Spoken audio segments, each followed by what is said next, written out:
Hi friends, ಎಲ್ಲ ಹೇಗಿದ್ದೀರಾ? ಚೆನ್ನಾಗಿದ್ದೀರಾ ಅಂತ ಭಾವಿಸ್ತೀನಿ. ನಾನು ಚೆನ್ನಾಗಿದ್ದೀನಿ, ನೀವು ಚೆನ್ನಾಗಿದ್ದೀನಿ.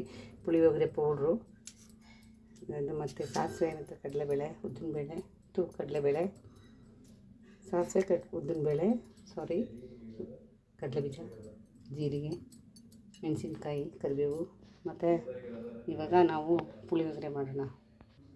ಒಲೆ ಹಚ್ಕೊಳ್ಳೋಣ. ಬಾಣಲೆಕಾಯಿ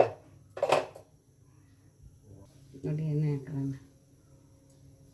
ಎಣ್ಣೆ ಕಾಯಿಲಿ.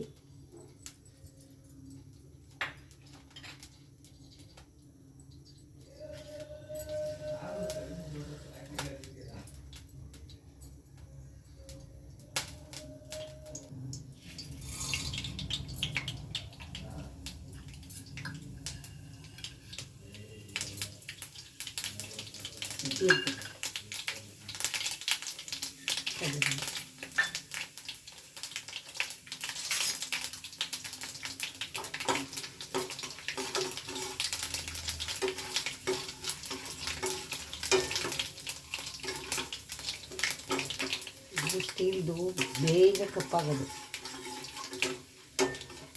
ನಿಧಾನಕ್ಕೆ ಮಾಡಬೇಕಾಗಿದೆ.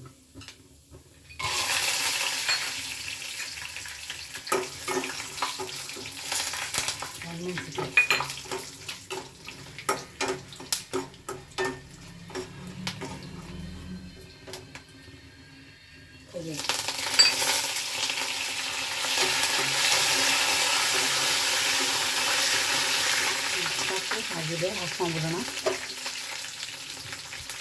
ಈಗ ನಾವು ಇದಕ್ಕೆ ಅನ್ನ ಹಾಕೋಣ.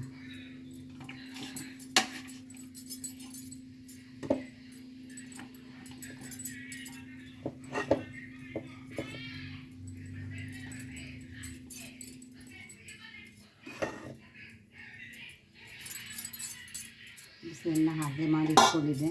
ಈಗ ಇದಕ್ಕೆ ನಾವು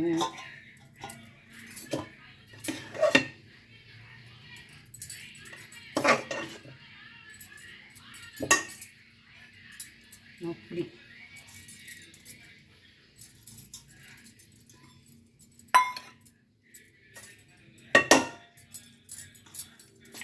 ಫಸ್ಟು ಪುಡೀಲಿ ಕಲಿಸ್ಕೊಬಿಡೋಣ ನೀಟಾಗಿ.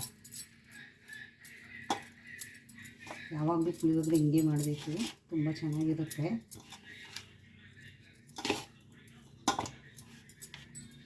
ದೇವ್ರ ಪೂಜೆಗೆಲ್ಲ ಮಾಡ್ತೀವಲ್ಲ, ವರಮಹಾಲಕ್ಷ್ಮಿ ಹಬ್ಬಕ್ಕೆ, ಅವಾಗೆಲ್ಲ ನಾವು ಹೀಗೇನೆ ಮಾಡ್ತಾಯಿದ್ದಿದ್ದು.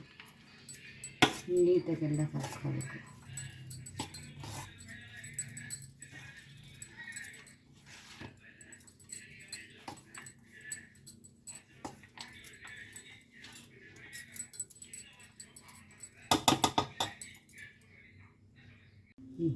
ಈಗ ಇದಕ್ಕೆ ನಾವು ಒಗ್ಗರಣೆ ಮಾಡಿ ಇಟ್ಕೊಂಡಿದ್ವಲ್ಲ,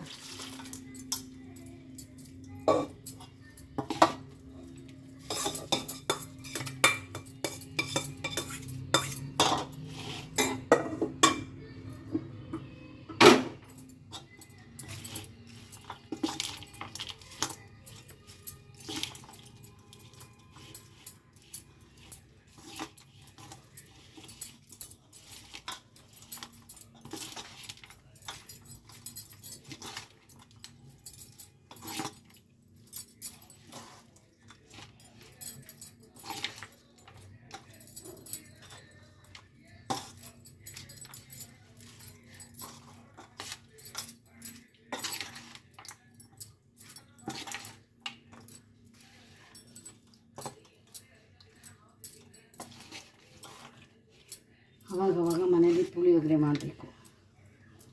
ಏಕೆಂದರೆ ಮನೇಲಿ ಪುಳಿಯೋಗರೆ ಎಷ್ಟು ಮಾಡ್ತೀವೋ ಅಷ್ಟು ದರಿದ್ರ ಲಕ್ಷ್ಮಿ ಹೋಗ್ತಾಳೆ. ಪುಳಿಯೋಗರೆ ಜಾಸ್ತಿ ಮಾಡೋದು ನಾನು. ಇದಕ್ಕೆ ಸ್ವಲ್ಪ ಉಪ್ಪು ಹಾಕೋಣ, ಯಾಕೆಂದರೆ ಅನ್ನಕ್ಕೆ ನಾನು ಉಪ್ಪು ಹಾಕಿದ್ದೆ, ಲೈಟಾಗಿ ಹಾಕೋತಾ ಇದ್ದೀನಿ.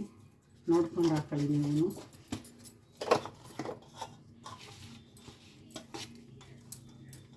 ಇದನ್ನು ಸೌಟಲ್ಲಿ ಕಲಿಸೋದಕ್ಕಿಂತ ಕೈಯಲ್ಲಿ ಕಲಿಸಿದ್ರೆ ಉತ್ತಮ ಬರೋದಕ್ಕೆ.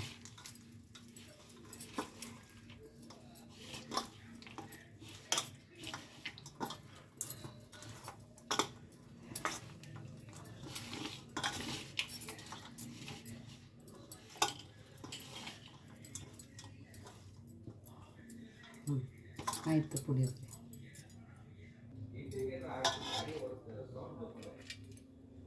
ಒಳ್ಳೆ ಪುಳಿಯೋಗರೆ ರೆಡಿ. ಇದು ಎಷ್ಟು ಚೆನ್ನಾಗಿರುತ್ತೆ ಅಂದರೆ ತುಂಬ ಚೆನ್ನಾಗಿರುತ್ತೆ.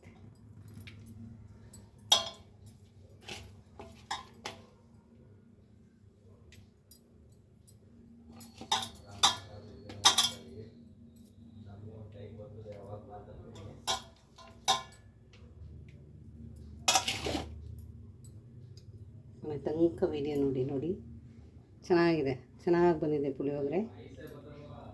ನಿಮ್ಗೆ ಇಷ್ಟ ಆದರೆ ಖಂಡಿತ ಹೇಳ್ತೀನಿ, ವಾರಕ್ಕೆ ಒಂದು ಸಲನಾದರೂ ಪುಳಿಯೋಗರೆ ಮಾಡಿದ್ದೀನಿ.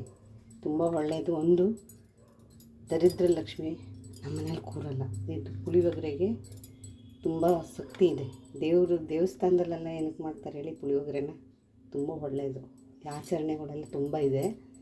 ನನಗೆ ಟೈಮ್ ಇರಲ್ಲ ಅಲ್ವಾ, ಅದಕ್ಕೆ ನಾನು ಏನು ಮಾತಾಡೋಕ್ಕಾಗಲ್ಲ. ನಮ್ಮ ಮನೇಲಿ ವರಮಹಾಲಕ್ಷ್ಮೀಲಿ ಕಂಪಲ್ಸರಿ ನಾವು ಮಾಡೇ ಮಾಡ್ತೀವಿ. ಅದೇ ನಮ್ಮ ತಾಯಿ ಮನೇಲಿ ನಾನು ವರಮಹಾಲಕ್ಷ್ಮಿ ಹಬ್ಬ ನಾನು ಮಾಡಲ್ಲ. ಚೆನ್ನಾಗಿರುತ್ತೆ ಖಂಡಿತ. ನಾನು ಒಂದು ಸಲ ಟೇಸ್ಟ್ ನೋಡ್ಬಿಡ್ತೀನಿ. ಕೊನೆ ತನಕ ವೀಡಿಯೋ ನೋಡಿ. ಈ ವಿಡಿಯೋ ಇಷ್ಟ ಆದರೆ ಲೈಕ್ ಮಾಡಿ, ಶೇರ್ ಮಾಡಿ, ಕಮೆಂಟ್ ಮಾಡಿ. ಅದ್ಭುತವಾಗಿ ಬಂದಿದೆ.